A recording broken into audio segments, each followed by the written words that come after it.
Hordoftoota kiyyaa viidiyoo kaleessa gadhiiste tokko irratti baay'een keessan yaada garaagaraa kennatanii jirtanii. Egaa kan namni akkuma bifaan garaagaraa akkuma amalaan garaagaraa ilaalchaan illee garaagaraa jechuudha. Viidiyoo kaleessa tokko irratti ilaalchi keessan kan namoota hedduu wal fakkaataadha. Namoonni tokko tokko immoo jirtanii dhugaadha warri jettan. Tokko tokko keessan immootu jalqabumaa dubartiin takka akkamitti maatii ofii kabajuu dhiiste, akkamitti abbaa manaa ofii kabajuu dhiisteetini nama alaa kabajjee nama alaa ajajjoo jettanii illee jirtanii. Baay'een keessan immoo dhugaadha.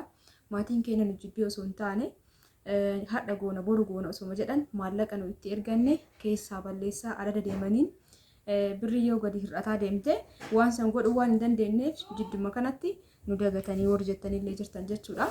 Egaa anillee akka nama tokkootti garuma kallattii tokko qofaan yaaduu osoo hin taane kallattii garaagaraatiin yaaduun barbaachisaadha. Wanti ani isin jedhe shamarran hunduu sirrii gootanii miti. Hundi keessan sirrii hin goone jechuu miti.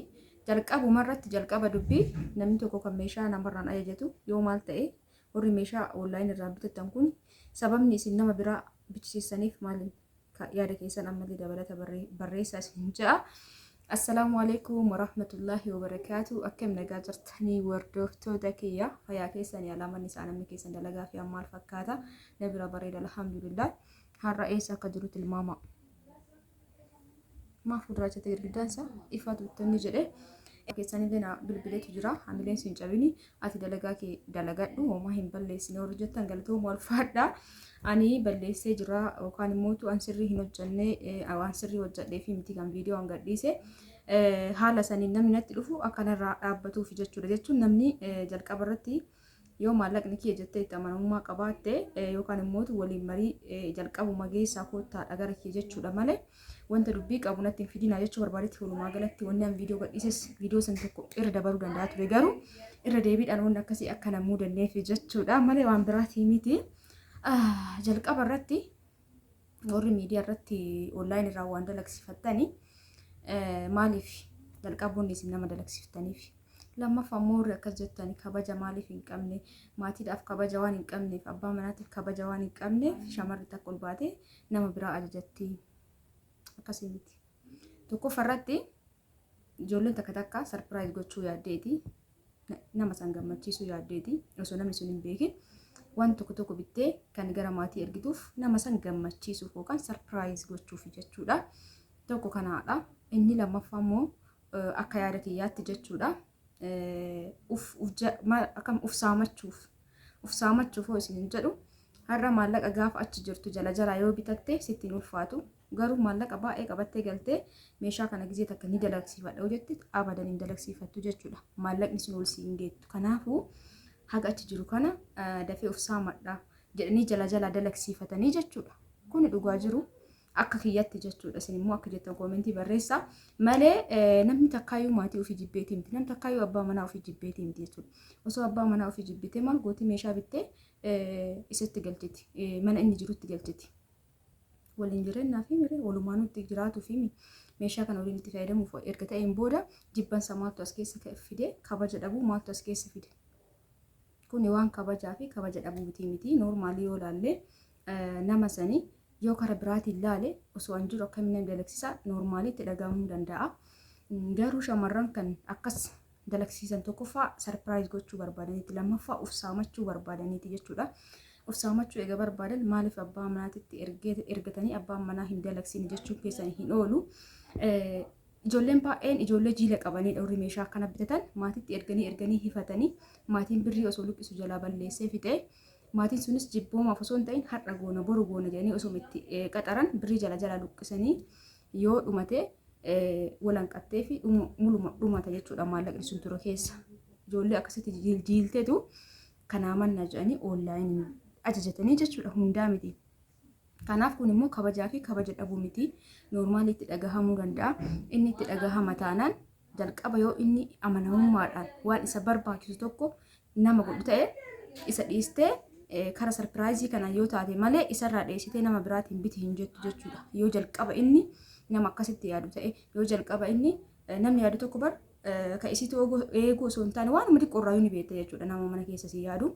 abbaan manaas ta'e maatis ta'e maatiin hundi tokko miti abbaan manaa hundi tokko miti jechuudha. Akkanumatti waanuma xiqqoon mana ofiitiif mana ofii kunuunsu mana ofii waan barbaachisu takka lamaan guutu ni jira gizema ofii argate jechuudha.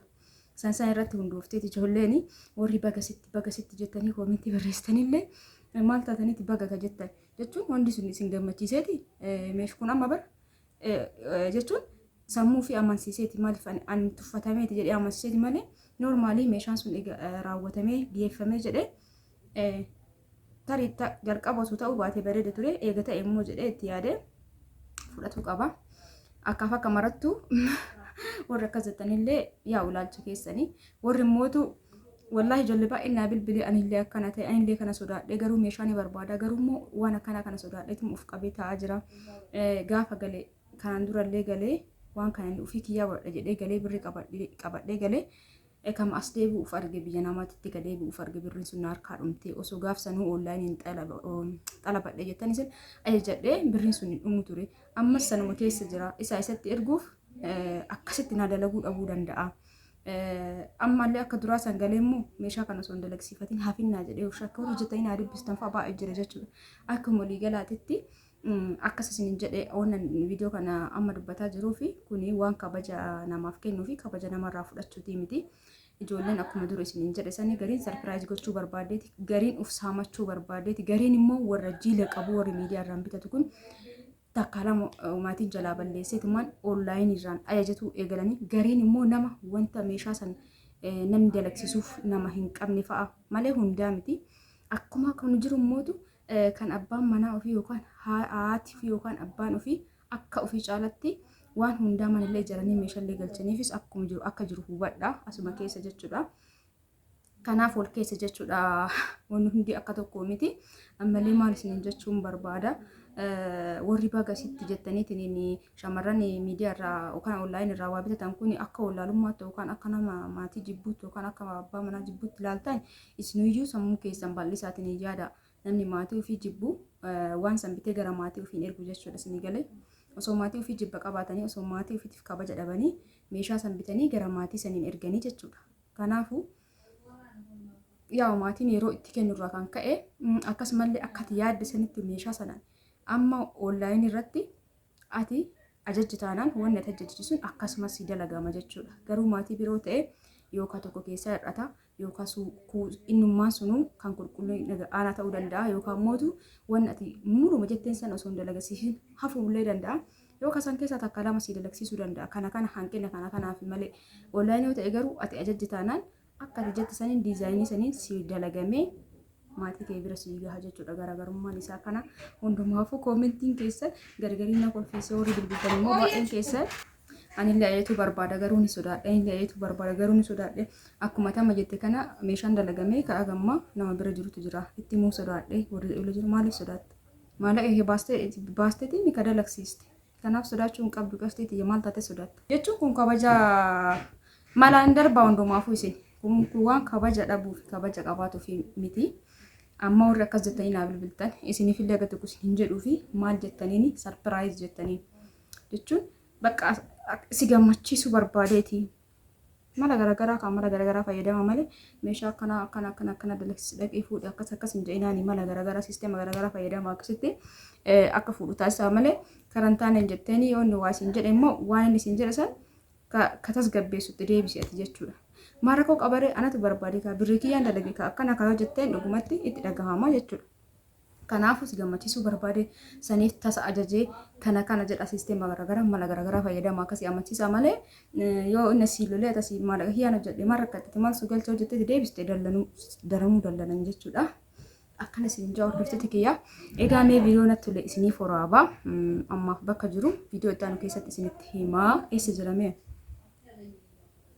tilmaama bakkaan jiru meeshaa wayii geessuu deemee kanaafuu mee natti tole viidiyoo isiniif godha warri meeshaa na biraa qabdan warri aspeezaa garaagaraa na biraa qabdan inshaallah walitti deebina jechuudha. Aspeezaa ramadaanallee warri galmaa jirtan galmee eegalee jira heloo jechuu dandeettanii aspeezaa ramadaana ni beektan akkuma walii galatetti. Egaa viidiyoon kiyya kana fakkaataa akkasitti tole abdiin qaba viidiyoo biraatiin walitti deebina yeroo gaarii isiniif haa ta'u baay baay.